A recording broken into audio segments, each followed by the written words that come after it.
Hi, everyone. This is Kathy Mason here today on Conscious Business Zone with Victoria and Ron Friedman. Hi, how are you guys? Hello, hi. Great to be here, Kathy. Yes, I'm so excited. So I want to read a little bit about their bio so that you can understand why I'm so excited to introduce their work to you today, because it really is revolutionary. And they started doing this work in 1999, right? Or 1994, something like that. 1994, yeah. 1994. So they were way ahead of the rest of us. So anyway, here's the little of the bio. Ron Friedman, MD, and Victoria Friedman are visionaries, pioneers, and teachers in the field of collective consciousness and co-founders of Vistar, a nonprofit organization dedicated to exploring the power and potential of collective intelligence. Ron and Victoria developed the revolutionary Vistar Method, a structured meeting format for collective awakening, co-creativity, and conscious communication. So with that, I'm going to ask, how did all of this get started? This is fascinating. You guys are so far ahead of the curve of humanity. So what was the impetus? Well, I'll start. Thank you, Kathy. Sure. It's great to be here with you. I've watched the show a lot, so it's kind of fun to be on it now. Yeah. You're amazing. You. So actually, Ron and I have been in the area of bringing people together, great explorers of what brings us together and what brings us apart. And I think we wanted today to tell a little bit about our personal story, because our personal story really is a story of being apart and coming together. And so, Ron, you want me to start our story, or Go ahead, Victoria. I'll come in later in the rest of the story. the rest of the story? So the story began. Ron and I were married. We call it Marriage One. We were a married couple. Ron's a doctor. I'm a housewife and an artist. We had 2 children. We were married for 10 years, and we had 2 children at that point. We had a nice home. I was doing artwork. We had 2 children, a boy and a girl. We had a dog, I think, and a cat, and a cat then. And I had to have a Dodge Aspen station wagon with wood paneling, because that's what everybody had. So that was the picture. And then something happened. Ron, he was interested in some things that I thought were pretty insane. For example, like he had the book, the Tao Te Ching, on the coffee table. I thought it was a Japanese cult. And he was getting involved with a Russian mystic named Gurdjieff. I couldn't pronounce the name well. So it was really bad. I talked to my mother a lot about it, because, when you're behind the veil of really resonating with these things, like, attuned to them, they really sound crazy. It sounded crazy to my mind. And, my mother and I decided that he should have therapy. There's something wrong with him. So, Ron, you want to come in at this point? Well, I accept, the charge of being insane. But somehow, ever since I can remember, I was responding to strange things, like the Japanese tea ceremony, or certain teachings, or the Tao Te Ching, and so on. And it was in me. It was just in me. And in Marriage One, I couldn't understand why people were not more interested in the kinds of things that I found significant. I was really bored with the usual conversation, the usual talks we had at restaurants with other couples like ourselves. And so we all, Victoria and I, had some personal difficulties. So at the end of 10 years of our Marriage One, I decided to take a hike. I decided to leave and start a journey, continue my journey, and see where it would lead me. At the same time, I was totally devoted to Victoria and the children, and I took care of them as best I could. Yes, so that started the separation. It's true what Ron said. I couldn't understand why he was so dissatisfied with going out with couples that talked about like restaurants and vacations. I was like, what are we supposed to be doing? This is what we're doing. We're fixing up the living room and we're going on vacation and we're doing a lot of work. It was like that. And then Ron left. And I have to say, many people have had separations and many people have gotten divorced. But what happened to me was really a miracle. It was a miracle retrospectively, because when he left, it was as if, Kathy, it was like a program that was in my head here. Disc was pulled out. And without a husband in the program, and by the way, not a bad program. I'm not saying people who have that program can be very happy on it. It just, it wasn't meant. So this disc was pulled out, and seriously, I didn't know who I was. Right. I get Could not imagine who I was. Of course, in the psychiatrist, they want to give me medication, which I didn't take. And I didn't know who I was. I immediately tried to fill the void with another man, try to find somebody. You can only imagine why somebody wouldn't fit into this. Who would want to do it? Anyway, so it was really crashed out time. I don't know what would have happened to me. Just at that point, I went to a place and I see a sign. And believe it or not, it says Gurdjieff meeting. And I recognized the word. It's like a word that Ron knew. And I'm like, this is how really, what do you call it? Puerile, infantile my thinking is. Because my thinking is, maybe I'll find another man there. Because men like Gurdjieff. Oh my gosh. This is personality looking to fill space. So I go there, and I find a teacher. And it's the most remarkable group. Overnight in 1979 in December, around this time, I joined that program, and overnight, I'd been in pain for 3 years, really bad psychic pain, and overnight the pain is gone. Not only do I understand Gurdjieff, Ramana Maharishi, Maharishi Mahesh Yogi, Ram Dass begins my bedside companion. Just complete switch over. Something dies, there's another being there with me, and my life complete takes another direction. And Ron sees all this. Yeah, I was living alone at the time, and I had started my search. I had a remarkable experience while I was living alone. I was standing one night in a dark room with a huge fireplace in front of it, and that was the only light. And I was standing there, and I was kind of reviewing my life, this kind of nonverbal feeling, like, what's important to me? What do I want to do? I was working as a full-time medical doctor at the time, but that wasn't the answer.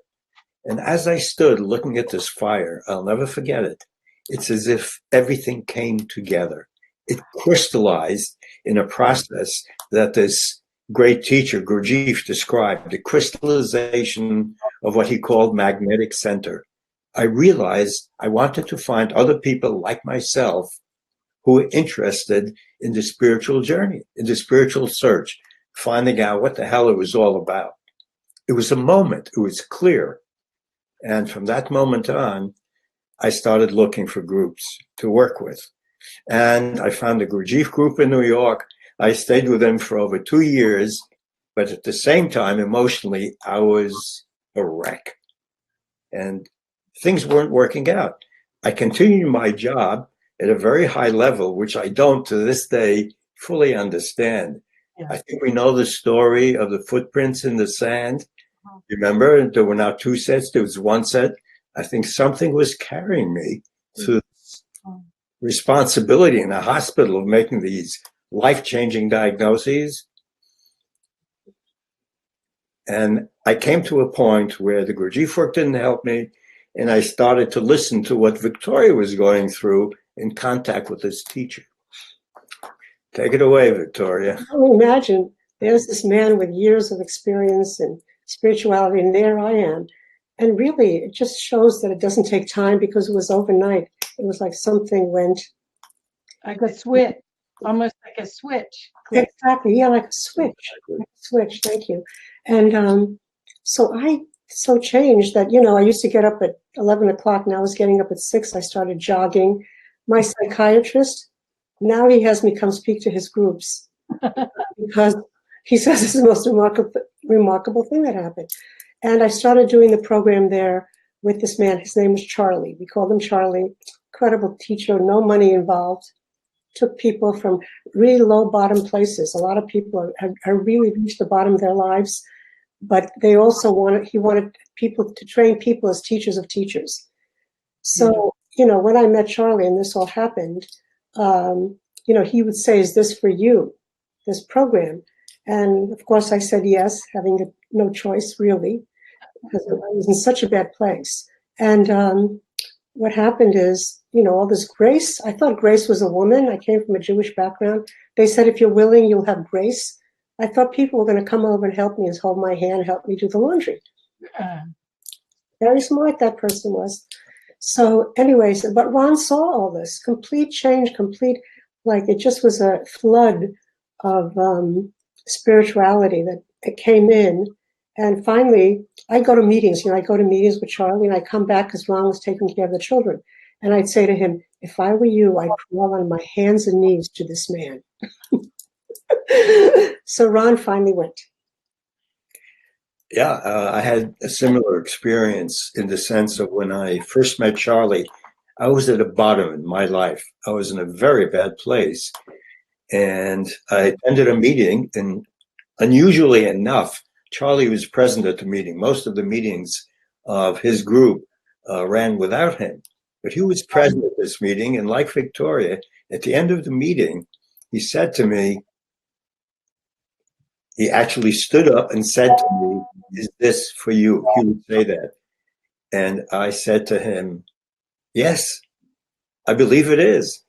And he said, "All right," he said, "you can have the help you need, but you have to make a promise. And the promise is that one day in the future, you will give away everything that you learn and has helped you here." He reached out his hand for a handshake. And I shook his hand. And the minute I shook his hand, it was as if, the only way I could describe it, a robe of light fell on my shoulders. And I was completely transformed. And for 2 years after that, that robe was on my shoulders. And I used to stand in a hospital in a small bathroom in front of the mirror, and they used to shake my shoulders because I had such a real feeling, this grace and the understanding. I understood things then that to this day, I no longer understand. It was a period of an incredible pink cloud, grace, miracle. But that was how you become convinced there is another dimension that you do not understand, but you bow down to. Beautiful. So do you want to know how this relates to? Yeah. Okay. So Ron came to the Charlie program for himself. He did not come with me. He was living with another woman with 2 children. We were in the process of divorce, or talking about divorce. One day, I made a phone call to Charlie to talk to him. He was available all the time about something about the program. And he said to me, Vic, he said, I want to talk to you about you and Ron getting together. He said, look, this is not about what you need and what he needs, about your desires and his desires. This is much bigger than that. There are people waiting to meet you. You need to come together, and this is your destiny. And he said, so let me know what you're going to do, and goodbye, sweetheart. And what I want to say here is that I know this is unheard of for people, so whoever's listening, but in Charlie's teaching, it was his way or the highway.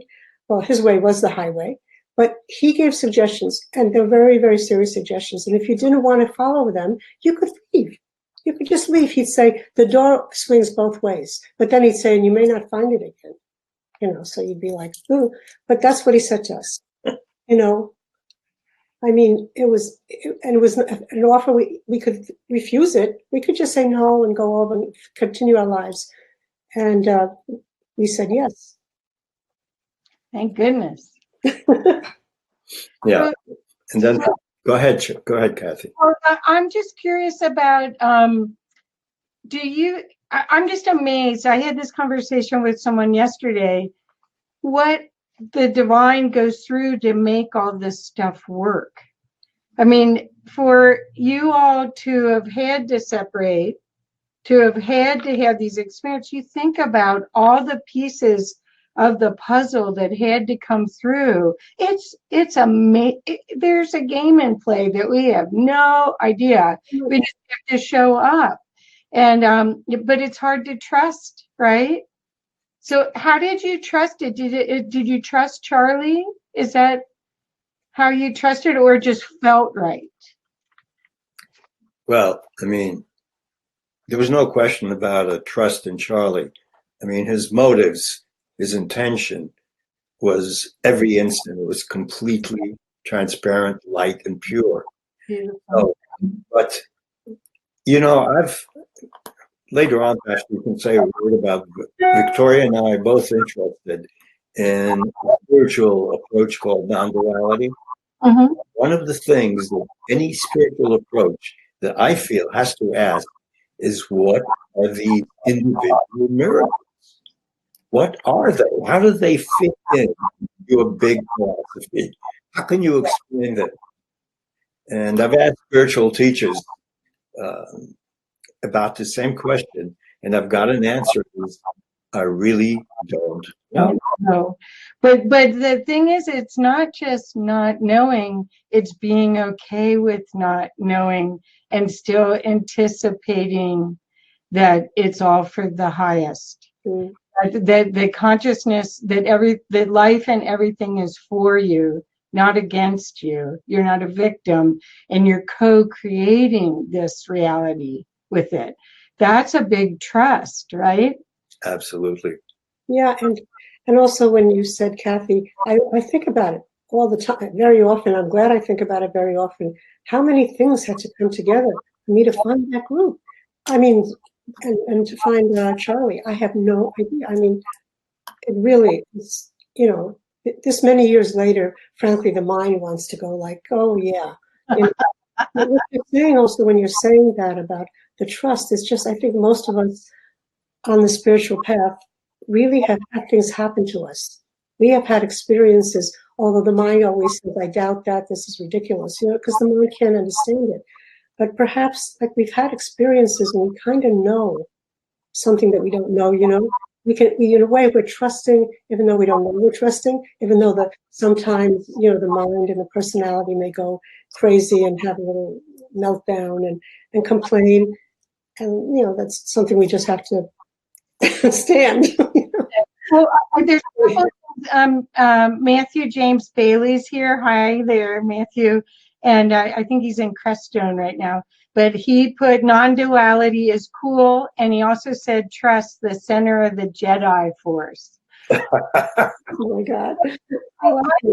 I do feel that since 2012, we haven't had to have these tragic, devastating things happen, like near-death experiences or these huge traumas in order to wake up. There's been all sorts of opportunities where the veil is so thin, and there's conscious trainings like what you offer that light the fire of imagination of what if, right? Because you're either in the box of this is how my parents told me it was supposed to be, that matrix, or you get out of it. And then there's what's the operating system? Well, what you do with Vistar, I think, is part of that opportunity. Is that correct? Yes. And it follows through right from, you know, that thing that Charlie said to us, that people waiting to meet us. Because, again, after we were with Charlie, we were with a non-dual teacher for 4 years. Maybe we can talk about that. But after that, we decided to give a lecture, because we had had so much teaching. So we said, let's give some lectures. Well, Kathy, we gave some lectures, and the people who started attending those lectures in 1994 stayed for 18 years. Oh. I mean, You found your soul tribe. I mean, it just was, some people came and went, and there were other groups, but a lot of them are still on our board, and we stayed every 6 weeks. We said, the lecture's over. Did anybody want to continue? They'd all raise their hands. And before we knew it, what was unfolding was really what they call collective consciousness, although we didn't know the name for it. So we read Andrew Cohen's magazine and Come Together. We read this magazine, the people in the group were saying, we're doing this. This is the whole field. We didn't have internet when we started. So in a way, that whole thing of getting approached has led us to the whole sense of that sense of non-duality, in the sense we feel we're a separate being. But there's, I wouldn't call it altogether. Maybe Dr. Mills called this altogether lovely. I think that also, going back to the words you used, Kathy, what if started to happen? And in the beginning, we weren't aware that what if was happening until we began to look at our own organization, our own functioning, our own creativity. And we realized there was something about our intention and the people we were with and the method we were using that created miracles. It just is an outpouring of creativity and growth for individuals. So what exactly is the Vistar method then? Do you want to talk? I mean, these people all came together in 1994. Some came and went, but pretty much you started a community where you were sharing these new concepts, which non-duality, I mean, you had Ram Dass and some of these teachers, but they still weren't even calling it that. That was still, he was still pretty far out, and Timothy Leary. I mean, there's a lot of people experimenting on the fringe, but they were seen as fringers, not mainstream, And so how did you form this community and create these methods that you use today? Go ahead, Victoria. Well, after we had been with Charlie, I think you'd have to hear about, we found another teacher appeared to us, I would say. His name is Kenneth Mills, and he's passed away for 12 years, but people can access his work. We have George Mills. And Kenneth G. Mills, you guys. Yeah. And my logo is taken off of his logo because I loved him too. Yeah. Oh, I couldn't believe it. Yeah, no. Great. Kenneth George Mills, I cannot speak about him because he's larger than life. And he was an absolute non-dualist, except that it was all manifested in art and music, singers, the Carnegie Hall, 30,000 hours of unfoldments, artwork, compositions and music, a pianist. So it was quite a happening, but the message was, I and my Father are one now and shall be. So when we started giving lectures, we kind of talking about all these different teachings. We started talking about that. But then, as I said, it started to come together. People came together and way beyond those teachings, which you could never go. But the standpoint for the whole Vistar community was one that was, to a great degree, if you call degrees and you do it, you can't really do it, doesn't have degrees. But I'm going to stop you a second, Victoria, because I'm having trouble understanding a little bit with the audio. When you just said it was more than non-dual, but what I apologize, but I wanted you to repeat what the Vistar group was doing. You were having were you having once a month meetings? Yeah. Okay. And then what were you, so you were going through Kenneth Mills' work? Are you featuring each one of his unfoldments? Those are amazing. Yeah. Amazing. Sorry, I keep hearing, I don't know if I'm hearing myself or appearing. The audio is difficult right now, and I don't know what happened, but I apologize for interrupting you. Okay. But I wanted to make sure that people hear, because what we're talking about, guys, is that there's been truth, and God or source leaves clues. And there have been these great beings that have brought these clues to us piece by piece, and only some people have picked them up and run with them. And right now, I'm so blessed to have these two people on that picked up one of the gems, one of the jewels, and ran with it and created something that all of you can benefit from. So with that, I'll stop interrupting you. Yeah. Ron, why don't you take it? Well, very quickly, but I mean, contact to bring us up to the group and answer your question, Kathy. I mean, I spent several years with the Leaf Group. Then we spent 10 years with Charlie.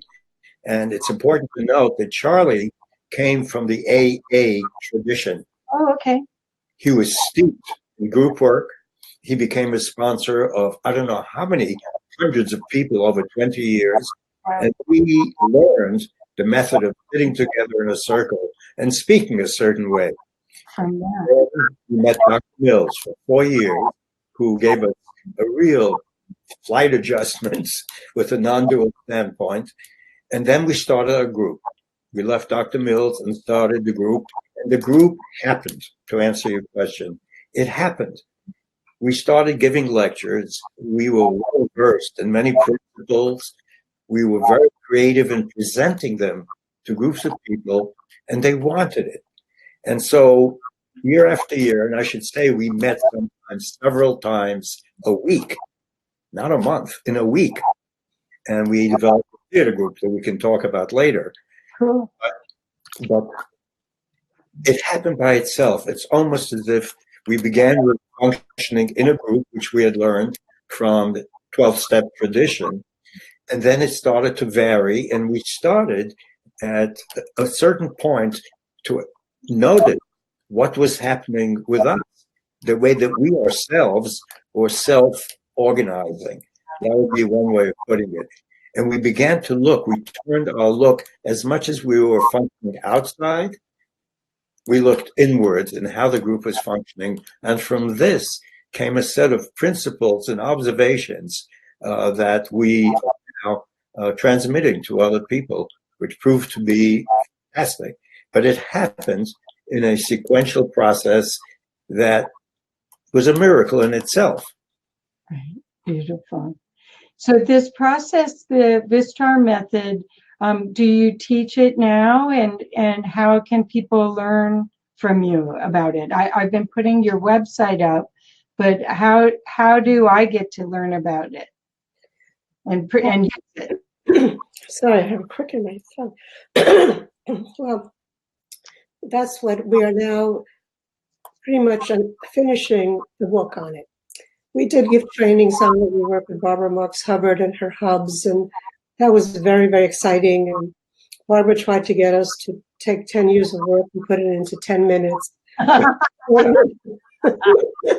Enthusiastic about it, so that's good. Yeah, it was good though. It was very good. I love working with Barbara, and she really actually changed. She massaged our method a little bit, made it more heart resonance friendly.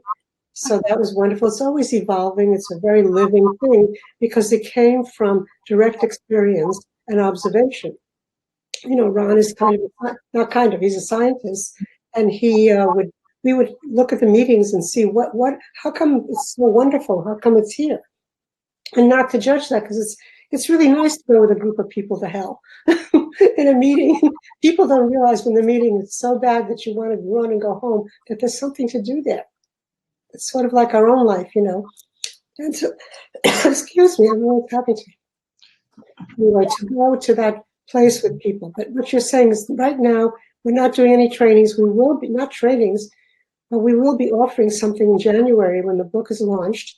And we want people somehow, like anybody who's interested, you know, we'd like to talk to them really to see what we could do to explore that space together. Because people in our group, we began to wake up together. We didn't know that. We just knew our lives, and we felt more, everybody feels when they're on the path. But when we got in touch with Andrew Cohen and Oscar Miro Quesada, all these people that came around us, they'd say, who are these people? How did they get to be like this? And of course, performing together, the work of Rumi. So something clearly was happening, and we're trying to bring that in our book, which will be very, very complete in terms of what the method is like, how we see it, what comes on. It's not for everybody. It's for people who really want to wake up together, create together, and solve problems in a place. It's like Rumi, out beyond ideas of wrong doing and right doing. There's a field. Meet you there. It's not really about transforming. We always say transforming a basement. We're not going to transform the basement. We're going to go up to the living room and then the penthouse. So we don't have to worry about the basement. It's changing the paradigm altogether. It's that Joel Barker. Do you remember Joel Barker from the 90s?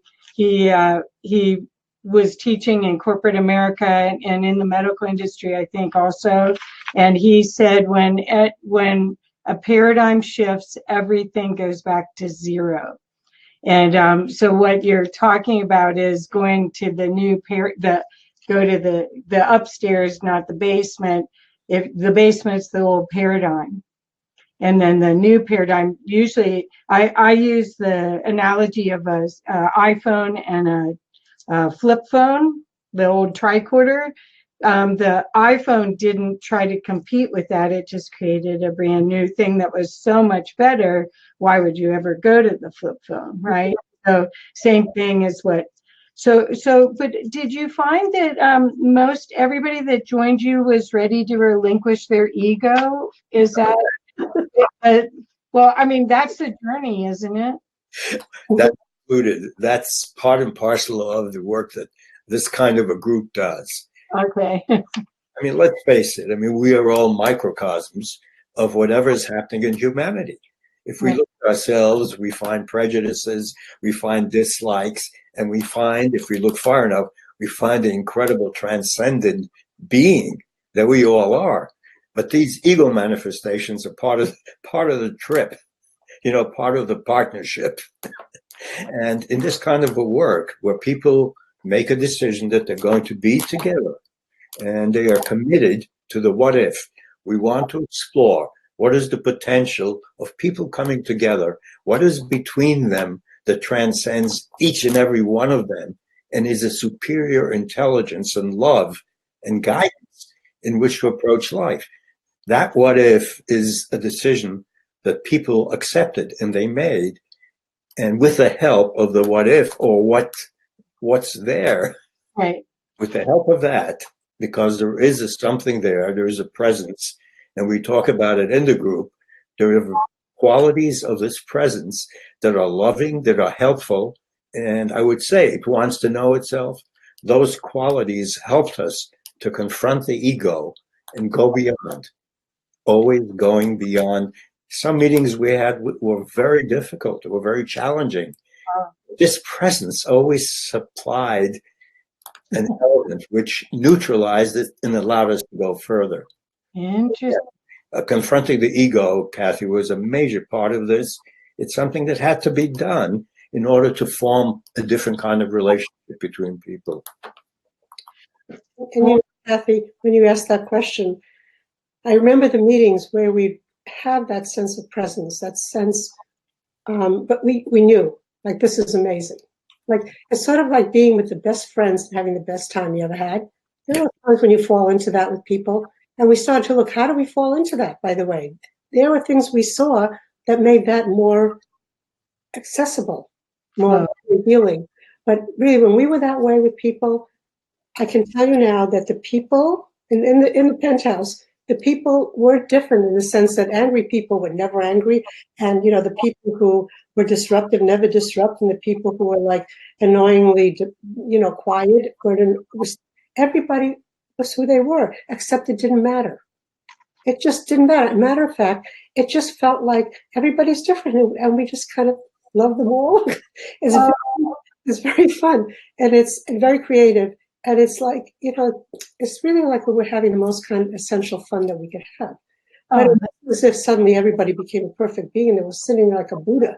And all of a sudden, people's unpleasant manifestations didn't register. They just didn't register. It was like, I can't even explain it. They didn't trigger anybody because they weren't activated and on alert themselves. It was this, you created a safe place. Safe place. Yeah, we didn't create it. The safe place is there, and we just have to recognize it. Right. So I got some people here asking questions. Hi, Don. Hi, Zach. Hi, Matthew had to leave. But Zach says, any work with the Urantia book or thoughts about that great compendium of much larger context? Yes, we were very good friends with Byron Belitzos, and whoever's asking the question, Zach, recognize that. And I certainly looked at the Urantia book carefully, not all of it, believe me. It's like 1,000 pages long. And, I mean, it's a different way of approaching the way we approach our whole experience, what this is all about. But you know what? I also love Rudolf Steiner. Right. And some of Christ's teachings come right in here. We dovetail together. So I leave an opening in my worldview. And this is why I mentioned the miracles that we personally encounter. What is that? Is that an angel who's with us? Is there an angelic organization manifesting all of creation? I leave that open. I know where I'm coming from, where Victoria's coming from, and how it impacts really the group in a practical way, because what we want to do is follow the golden rule in a higher way. Right. There is now a lot, in a larger context, which is what the question was pointing to, there's a lot of interest in small groups as a new basis for a future society. And how are these groups going to work? David Sloan Wilson, there's a whole issue of the evolution of our togetherness. That is a whole new pattern of evolution beyond Darwinian evolution. And I think the work of Vistar has a lot to do with that, exploring a paradigm, a new paradigm, a way of approaching being together and creating together and discovering what it's all about for each one of us. So let me leave it at that. I just wanted to give the logic context of all group work. And that's what Zach said. Zach said it was more of a question of context and not any comparison. I've studied many works and all point the way. And he said, and thank you for the thoughtful answer. So I wanted to mention that we haven't mentioned the content. The Vistar method, which we're bringing forth, is a method that is content free. I mean, the Girl Scouts could use it, but we used it was for spiritual development or realization. So the content we used a lot of the Brigitte work, of course, because we knew it. And because Charles Ahart, Charlie, who we worked with, used that. We used a lot of Rudolf Steiner's work, tremendous amount of the Rosicrucians. We used, we used a lot of the non-dual teachings, Ramana Maharshi, Punja, Visakadatta, and the modern people, Eckhart Tolle and, Machodran, but so we are great readers. This was a group, part of something we call readitation that we offer. Actually, that's on our website, readitation. We read for 10 years, we read 2 hours a day. It was a spiritual practice. And now it's half an hour a day with people. It's a text group. So that's on our website. People can take a look at that. But yes, we all those, something like the Urantia material, by the time we got connected with it, we weren't doing those kind of meetings. But certainly we would have used that. J.J. Hertog's The Keys to Enoch. We had a great time with that. To bring that into the field is really exciting. So just as a question, as a facilitator of the group, did you and Ron always be the facilitator, or did you rotate the leadership at each meeting? Well, yeah, it was a rotation. Absolutely. We were the leaders to begin with. I mean, we call it a leader, call it giving a meeting. A leader gives a meeting. Had a lot of problems, Kathy, with the word leader in the green name. But this is just, it's a neutral word. It can be used for good, it can be used for bad.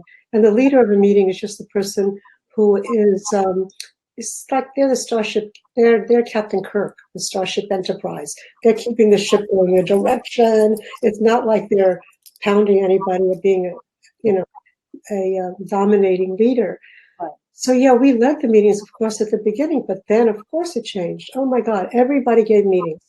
Everybody, we attended them. I learned so much at the meetings people gave. You hear all that in the book.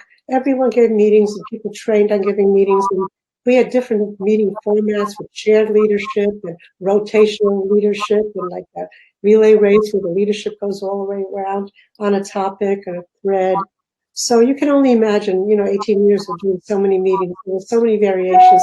Inquiry meetings, speak on non-duality. We did a lot with Almas, the work of Almas. We read his books and we would bring them up into the field with us. And so it's very full. So this is very similar to what Marian Head and her group did with the Genesis group, where they came up with the book Revolutionary Agreements, where they met for in circle out here for I don't know how many years, over 10 years that I know of, I think. And they came up with the book. So is your new book going to give guidelines like their book does, where you get to ask different questions, open consciousness questions that help clear? Well, there are features, I would say, in the Vistar method, which are found in other methods as well. I mean, I think a lot of people are investigating forms of dialogue, communication, group communication. So there are some similarities, but none of them are the same because the experience is very different in the evolution of these groups. And so I think what I would say is that what is unusual in the work that we do is the stress on the process itself. Okay. Not only the content. The content is important. The content, in a certain sense, is a structure that will take us further. The content, the method, the rules that we have come up with, the guide rules or codes, if you want, that take the dialogue, the interaction, the meeting on a journey to go beyond itself. That's what we mean by evolutionary meeting. Everything during the course of the meeting is meant to evolve. We don't stay at the same level we started. Right. Everything in the meeting is meant to take us further to a point where we make contact with a very different kind of intelligence, a group intelligence, collective consciousness, distributed intelligence, whatever you want to call it. But the point is the process, and looking at our own process is part of the process. Learning. It's consciousness looking at itself as the observer, creating and retooling, refining. Exactly. I want you to know Mom and Bob are here, and they say thank you, Victoria and Ron, for all you bring to the world, including co-founding the Co-Creators Convergence community. We love you. Oh. So I want you to know they're here as well. And well, I see a lot of times, what I'm seeing now is that I almost see all of us as a note. And when you put groups together, it's like you get a different chord. If you can get people to clear their channel to be their note. Yes. The journey is to being that clear expression of you, so that you can join and be in the symphony, because I see us more as in a musical sense. Well, that's Kathy. We use that analogy a lot. Oh, you do? Oh my God. We used to run conversation concertos. And Oh. yeah, that's exactly what a meeting is. It's a conversation concerto, but what you're saying, it's exactly like that. The leader's like an orchestra leader. Everybody is an instrument and they have a tone. That's why, I mean, in a meeting is like a symphony. So we don't want everybody playing the cello. We always say that, like, you know, if you're the conductor and you know your orchestra, you know the people, and you see the conductor can call on people. A lot of meetings, people just speak when they want, but when a conductor calls on people, the conductor is listening for the pitch of being. Dr. Mills, the pitch of being, you know, the tonal enhancement. So that conductor can say Kathy, because they know Kathy is a cello, but maybe then they want a drum beat. So it's a lot to look at in terms of all the meetings that we all go to, in terms of, I was going to say that when you asked about the book, it's quite detailed, and it does tell people what to do. Okay. We don't really think people are going to be doing the whole thing the way we set it out. We're just sharing it the way we know it in its fullness. But we're hoping people get little parts of it that they can use for different things, because there's a lot of great leaders already, and a lot of great people meeting together. I've been in a lot of meetings, and I'm sure you have. And they're amazing, all in different ways. So maybe there'll be some things that people will take from it. But in terms of, you know, that analogy, it's exactly that. And, you know, in a symphony, each person is very individual. When you're playing, you don't feel that you're lost in a mess. No. You know, it's not a loss of individuality. And also, we are not taking the ego and doing anything to it. We're just, we'll, whatever it is, which, you know, if you follow non-duality, it's an interesting inquiry what the ego actually is, and we can do that in a group. But that, we don't have to do anything. I mean, that we just invite it in, whatever it is, and it'll be seen for what it is. Well, it's there for a reason, whether it's to create a contrast or a new perspective. That's what, rather than being fearful of contrast, it's actually, after a while, it's more welcome because the other is so boring. If everybody gets along just perfectly without any disruption, it's like, oh, okay. Oh, well. As I said, some of the most wonderful places were when we were almost going to end it. You know, the people who like admit that when you get to that place, it's everybody else's fault, you know. You know, there's no way to go there and say, oh, this is so beautiful. No, when you're there, you're like, what the hell's going on here? These people don't understand anything. They don't have time. They don't take this, and they haven't taken it seriously. And look at that one. She's always doing that. The people we know in the corporate world that have experience with the Vistar method and wish it could be brought in. I would love that. I mean, that's the part, the future of business and the future of our new paradigms, I think, is all team. And so any tool like this that actually allows people to get to their core and bring their gift forward and be respected as everyone is as important as the other. That's what's missing right now. So that's why I'm so curious. I can't wait to read the book and learn more. And I'm sorry I didn't find out about this sooner, because I think it's such a powerful, powerful tool. We're in team everywhere, in every way. That's right. And one of the things that's changed now, that we have observed now over several decades, is people have become exposed and experienced in many more teachings on their own spiritual journey, conscious business, whatever you want to call it. Each individual comes with a much stronger background than when we first started out. Yeah. So this raises a question in the new paradigm.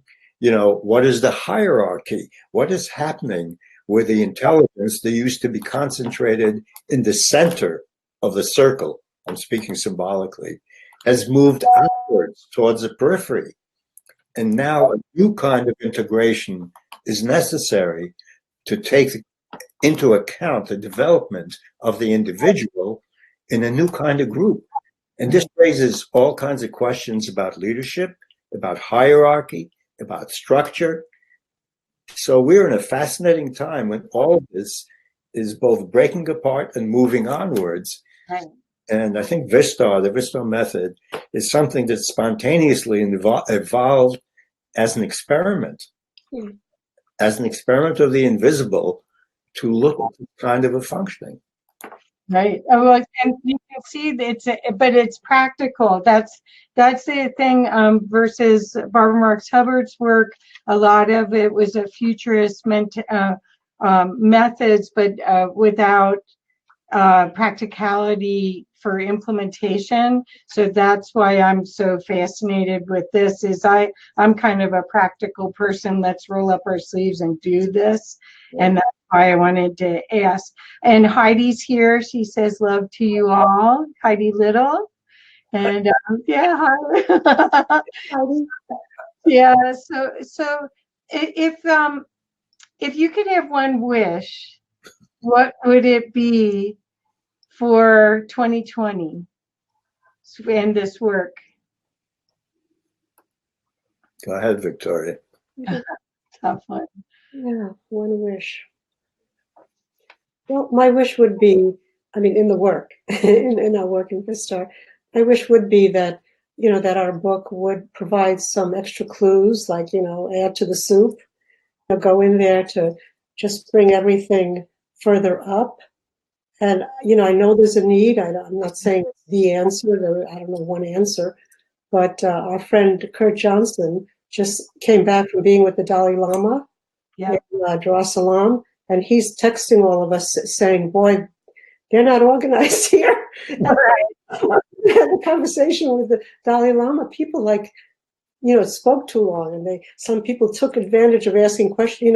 It was like that competition for airspace. So we hear about that everywhere, and I've seen it, and there's they have fabulous energy.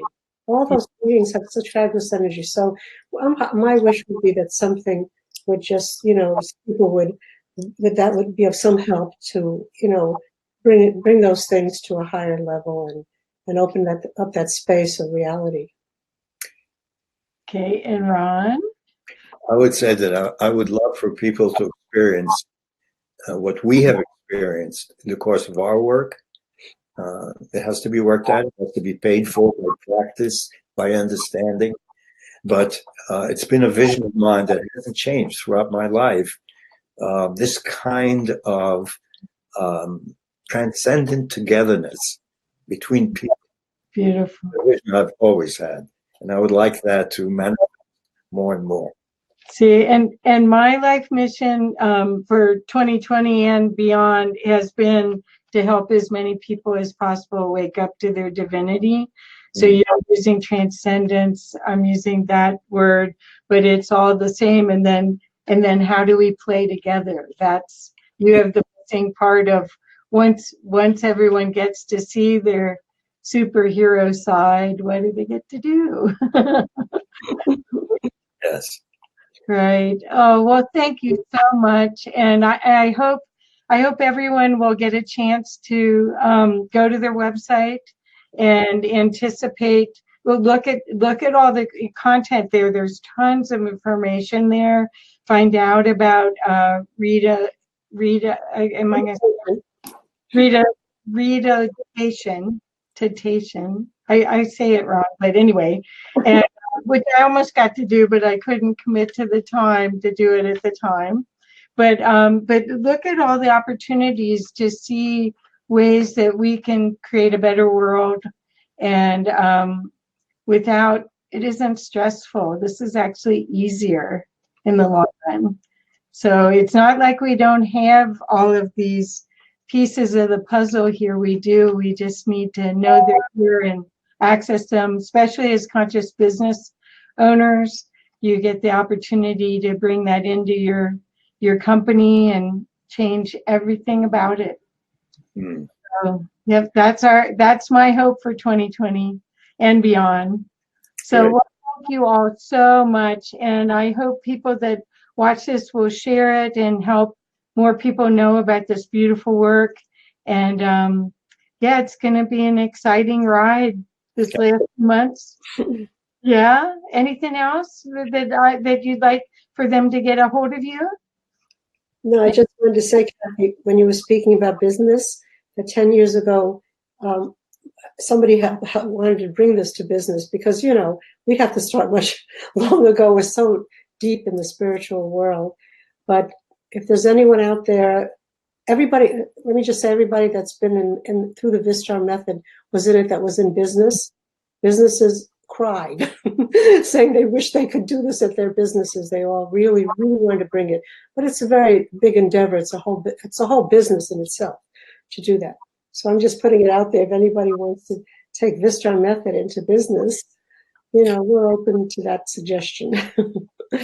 Hopefully your book will reach a lot of people that will see how that they can take at least pieces of it in, because step by step, it's all about people being aware of their divinity, in my view, and then sharing that and operating from that rather than fear.